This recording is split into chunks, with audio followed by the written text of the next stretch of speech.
Hi, it's Sonia and welcome back to my art YouTube channel.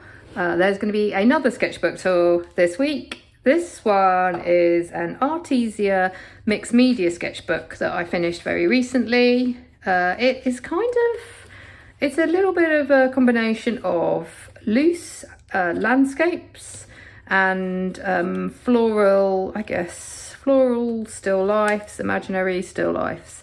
And it is very much mixed media. This is about, I think this is my third sketchbook of this sort. I like these sketchbooks because they're relatively reasonably priced if you can get them on offer. And and they take, I don't think this paper is going to be for everyone's liking. It's a little bit, what's the word? I'm trying to find a bit which I haven't. I like it because I can paint all over it. But it has got a bit of a tooth. It's very absorbent, but it works for me. Especially because these sketchbooks, I'm just really trying out a lot of different techniques, and I want to be able to use watercolour, gouache, all sorts really, as befitting a mixed media practice. So yeah, let's start with the tour. I feel in some ways these do follow on. I stick these little post-it notes in the pages that I needed to go back to, and I had some leftover gouache, and I was using up some gouache to do just to paint the backgrounds ahead of time, which I really got into. It works well for me. I remember there was a time when I would not do this, and then I would find it really annoying and faffy having to go in, and because I wanted a colour right at the end, I decided I wanted to colour a background. So yeah, nowadays if I have leftover paint, that's how I like to use it up. Here I tried some, I think these are the Paul Rubens oil pastels, and this is like from memory, but also altering my memory, because sometimes, like, this is a house plant I've got, but I just sometimes I just get bored, quite frankly. I like to change things up, and I just, now, because I'm quite comfortable with the shapes of my vases and pot plants, I just try and get really loose, just have fun. And I like the simplicity, and this does give me some more. I've had a bit of a break from making sort of more finished work for prints, but after the summer holidays, I think this is maybe something I'll come back to. So this is proving a great source of ideas for more finished pieces. And yeah, I'm going to deal with the fact that I haven't fixed it by sticking this old bit of paper down.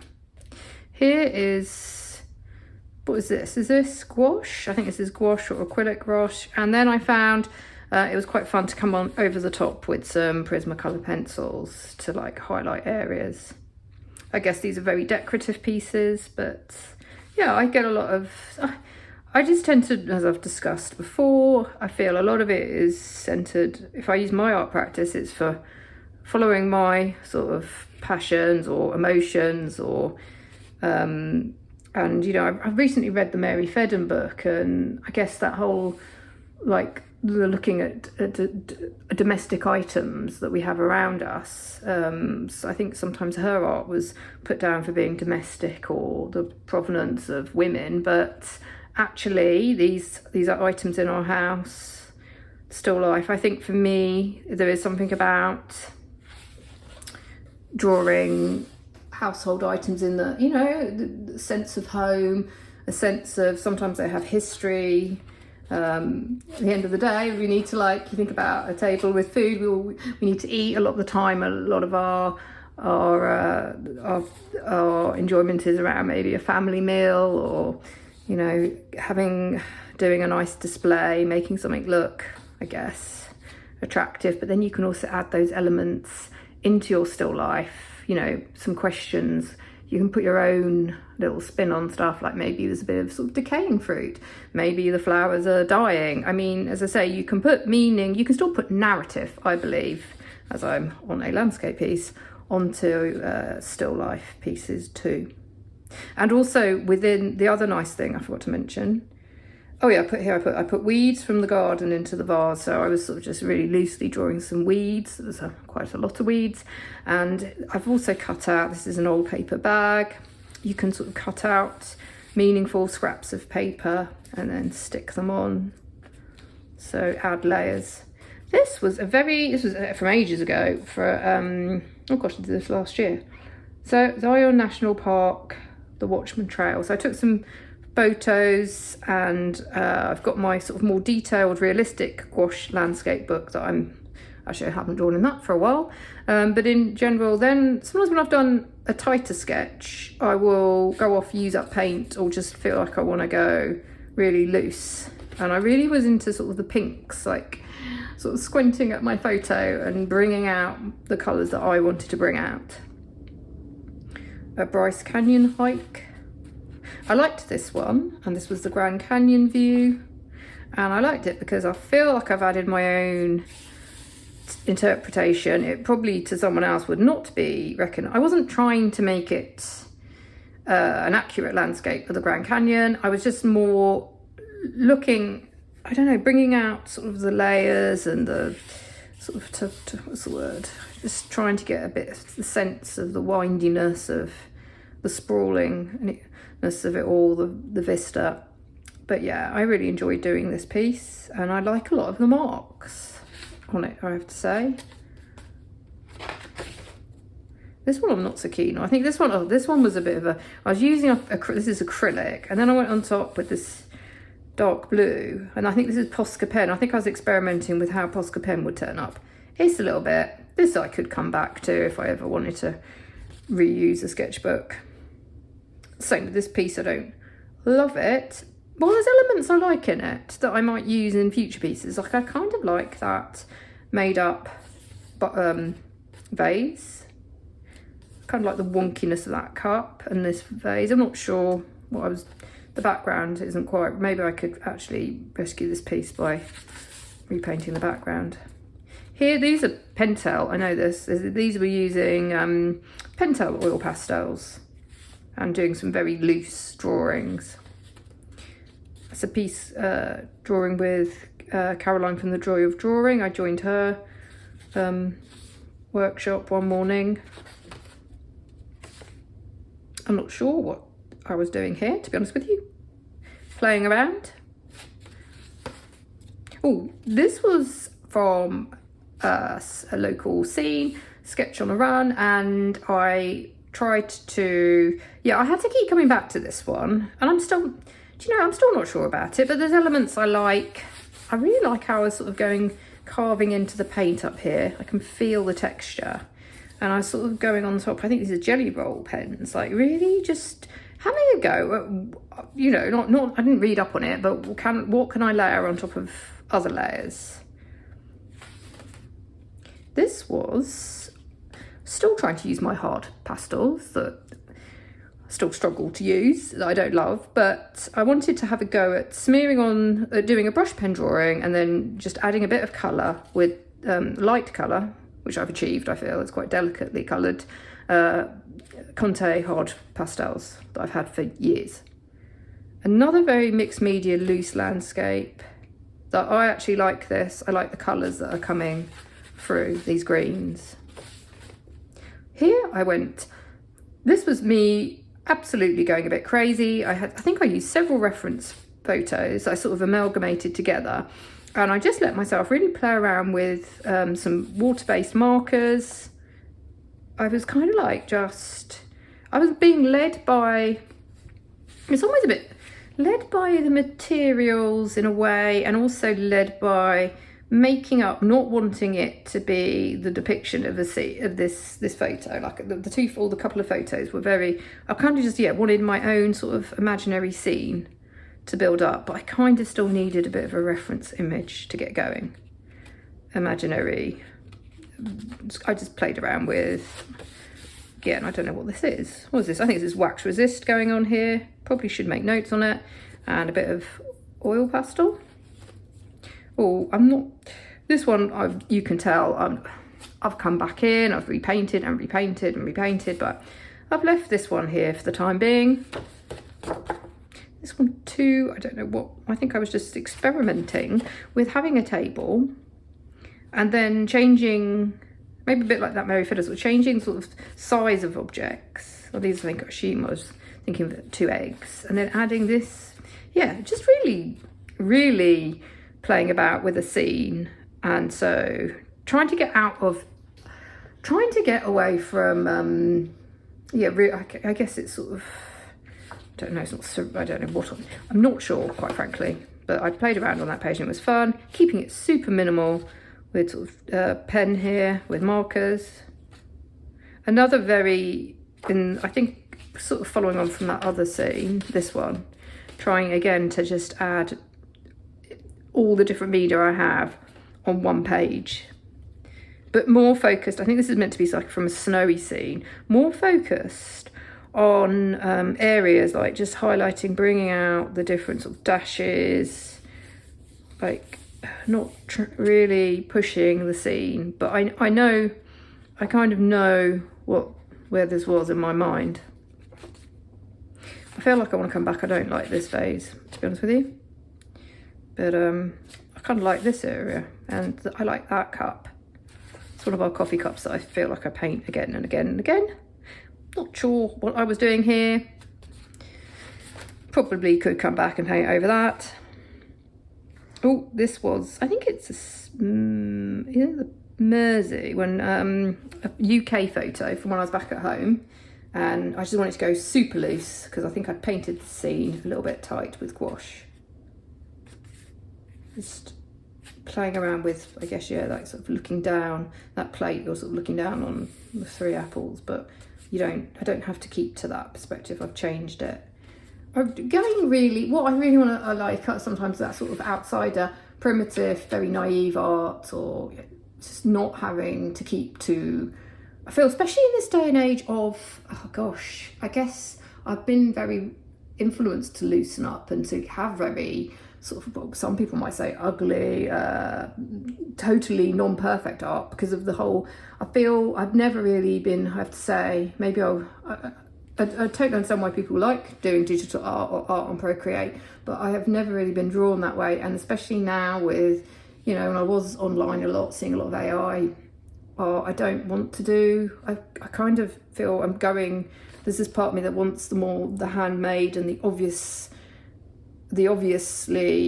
like art that's laden with the human hand, and it being, you know, kind of almost childish, or I just like that rawness in a way, if that makes, I'm trying to explain it to myself, but that's what I'm going for. And then I like this sort of, here I was having great fun just with paint and colours. This is what is this, acrylic gouache, I believe, and I love how that green on that turquoise sort of just pops. So I was bringing out, you know, just using a bit of colour, really. And I think this was more of a I wasn't really thinking, there's nothing totally deep about these pieces. It's more decorative, but in a way that kind of, I think, you know, I guess art sometimes is about pleasing ourselves.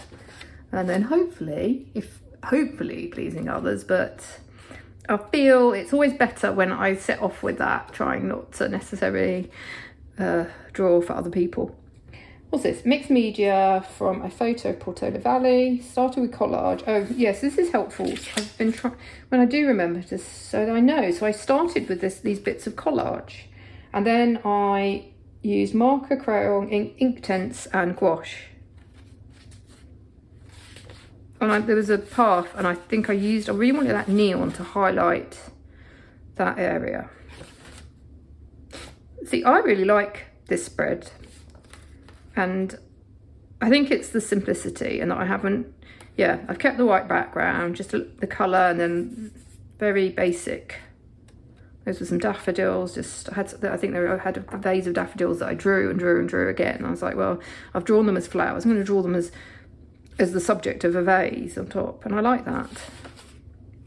Oh, this one, so I feel I was making, I can see sometimes I can be really hard on myself, and I'm like, oh, you're so changeable, you're always, you don't keep to anything. But I think I come back to things when I'm ready, or I find ways of working that obviously I do enjoy, because I've come back to what you saw earlier on, and I've wanted to explore that again. And this scene, I know I've got lots of photos of this exact route, and I know it very well, so I can see it, but I've also changed it up a bit because when I do things again and again, why it's good to do the same scene again and again is I feel, I mean, you could do exactly the same, but I always vary it, and I maybe get a bit freer with it because, you know, I want to make it anew. This is very basic, but oh, this one I had to come back to. This was from a view from a height, and obviously I was going very loose. I mean, you couldn't really tell. What happened was though, this was like looking down on, I guess, a little cove or bay. We're on a hike at the top, and it was very orange, and I felt like it looked like an octopus or something. It didn't look, so I had to come back and change it up. But I think I've got it to a stage where I'm just leaving it. This one, I was thinking, oh, should I add something? I was like, no, I'm going to keep this. I want the focus. I really did enjoy drawing with, this is Near Colour 2, a vase of flowers, and I just wanted to keep the focus on that one drawing. Here I was playing around with ink tents. I don't know with ink tents. I don't know if I'd get them again, to be honest with you. I'm going to use them because I have them and I like them in a way, but they're not a favourite material. Here we have another busy brush pen scene, and I think I liked the drawing, though the pen was slightly running out. So I was very deliberate in not coming in too strong with other paint. So using just pencils and, what is this, light watercolour maybe. For once, this is quite delicate for me because I think I really liked the watercolour effects, so I wanted to preserve those as a focus. Hence, I didn't want to do anything black or two. I went in with sort of this yellow drawing, and I think is that just a crayon? Gouache flowers. This one is a very loose interpretation again of, I have a feeling this is Bryce County. It's so loose, I know where it is. But yeah, I'm not bothered that anyone else should recognise that scene. But what I do like about it, it's just weird. I really like the marks and the colours, like this pink underneath and layering on top, and there's like a scribble of a very fine marker. So just adding, I don't know, and I like this section here. Wax resist. I was determined to do some more wax resist. I always do these techniques and I forget about them. Here I have, I think, some Japanese watercolour underneath, and then I've gone on heavy with a whole load of other materials. Oh, I really like this one because it's that plant again, and I've kind of like made it but I've kept it quite basic. I haven't overdone it. And for whatever reasons, that seems to work very well. And adding these borders, I quite like. I think because I've really enjoyed that pink picture, which I kept simple and I can't find it, I wanted to do it again, and I've done it with purples. Another loose. Because this was a snowy scene, I was like, let's stop. I'm just going to keep a lot of the paper white. This was fun. This was a very bright scene of, I think, looking across a bay, and I wanted to, I decided to try and ignore colours, and I remember actually it went a bit wrong and I had to go over the top, I think, and then I scratched into it. I started to scratch in again with a pencil into the paint, so this must be, I assume, acrylic wash or something, and yeah, for whatever reason this one sort of makes sense to me, so I stopped. Oh, this is ink. I was using some ink. I just wanted to experiment with inks again. And then I was like, can you sort of use it, lay down? It's on top of yellow drawing, but I just wanted to keep it like that. I mean, I could do more to it, but I was like, no. Because sometimes I have to remind myself that sketchbooks are just, this is a good one to come back to, and then I could do it, copy this method again, but maybe I go over with a pencil, maybe I go over with a brush pen. Oh, and this one was another scene from where I walk, and I've deliberately made it much more grey and almost like a little bit more, what's the word? More like a more wild landscape than it is. Playing around with markers and made up vases, vases. Here, whoa, this is acrylic ink, and I think I really played around just with this landscape, and I've kind of made it my own. It doesn't really resemble the original, but I like that. I feel it's got atmosphere because of this, yeah, the addition of these red areas and a little bit of neon. I really do love Japanese watercolours, and yeah, so sometimes if I have, like, I want to do some painting, and then they're great because you can just get them out, they're big palettes, very saturated colour, and I feel like they almost reward me for not going too far with them. Like, I didn't want to do any more to these pieces because I actually really liked the saturated colour, but the sort of blotchiness, and I wanted to preserve it, and I was like, I like these as they are. So I love them for quick. If you haven't got much time, they're just an easy clean up, easy way. And I don't even really mix them. Like, if you buy quite a big set of them, I just go in with the colour that I feel like going in with. And then I think I just thought, some of them like, oh, I can't do 2 pages of the same thing. So now I just switched up to, what is this? Gouache. Just some cheaper gouache. Or was it this? You know, it might have been this one that I did, and I struggled a bit with I don't know why if I made that too dark a purple. But I just wanted to play around with rules and not do a very accurate depiction. And here is my last page, which was a little bit of watercolour. And I'm just leaving it like that. Okay, thank you for watching. I hope this might be interesting and give you some ideas for your sketchbook. And I will see you next time. Bye.